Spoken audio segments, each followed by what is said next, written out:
Emotional discipline is not emotional control. It is emotional definition. Most people try to manage feelings. They regulate, they suppress, they recover.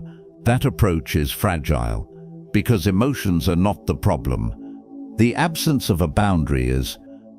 The inner line is the point where emotion stops influencing behavior, not because emotion disappears, but because authority is already decided.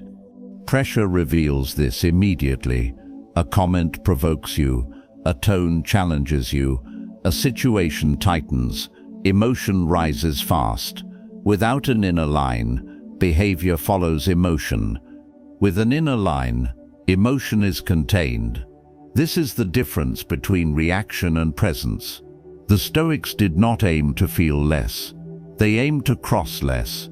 They defined in advance what they would not do regardless of how they felt. That definition created freedom. Anger could surge without becoming action.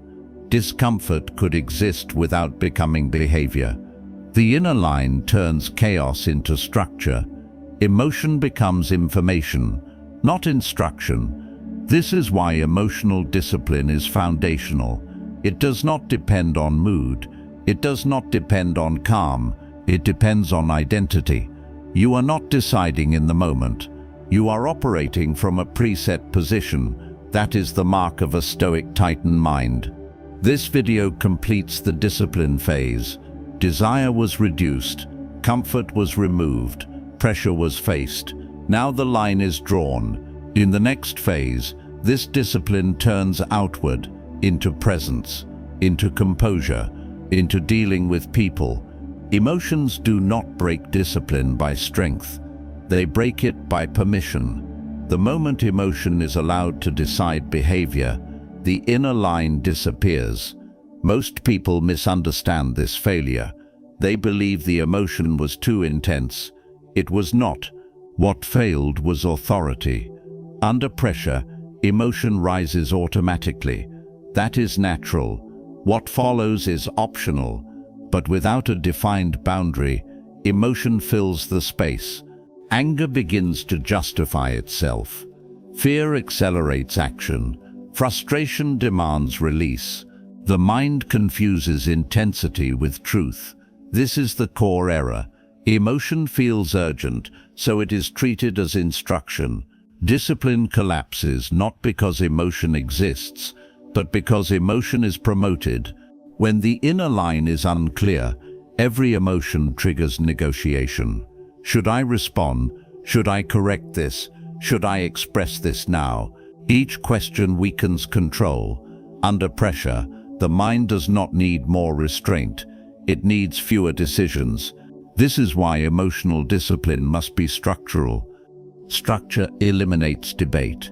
When the line is defined, emotion is felt, but it does not vote. Behavior remains governed. This is the Stoic position. You do not argue with emotion.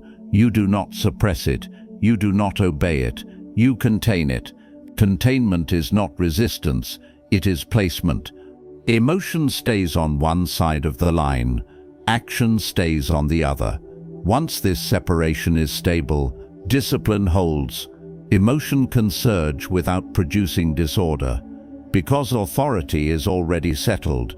In the next phase, we will define exactly what the inner line is made of, and why Stoics treated it as a non-negotiable boundary of identity. The inner line is not emotional suppression. It is behavioral definition. Stoics did not draw the line around feeling. They drew it around action. You may feel anger. You may feel fear. You may feel provoked. None of this violates the line. The line is crossed only by behavior. This distinction is essential. Most people try to control emotion. Stoics controlled conduct. The inner line is built from non-negotiables. Not what you prefer, what you refuse to do. You decide in advance. I do not insult. I do not raise my voice. I do not act while agitated. I do not retaliate immediately. These are not moral statements. They are structural limits. Once defined, They do not adjust to mood, pressure, or audience. This is why the line holds. When pressure arrives, the mind does not improvise. It recognizes a boundary.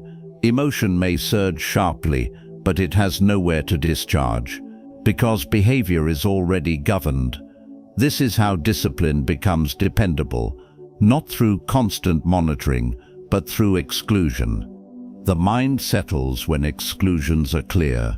Impulse stops negotiating. You are no longer asking, "What should I do right now?" You already know what you will not do. That certainty produces presence. Others feel it. This is where emotional discipline becomes visible strength. In the next phase, we will apply this inner line in direct human pressure and show how it holds when people test it deliberately. The inner line is tested most in contact with other people. A comment provokes. A tone disrespects. A reaction invites escalation. This is where discipline usually collapses.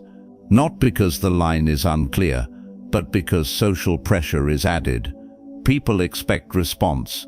They push for emotion. They reward reaction. Application begins with stillness. When provoked, do not rush to explain. Do not rush to defend. Do not rush to correct perception. Hold the line. Emotion may rise. Heat may build.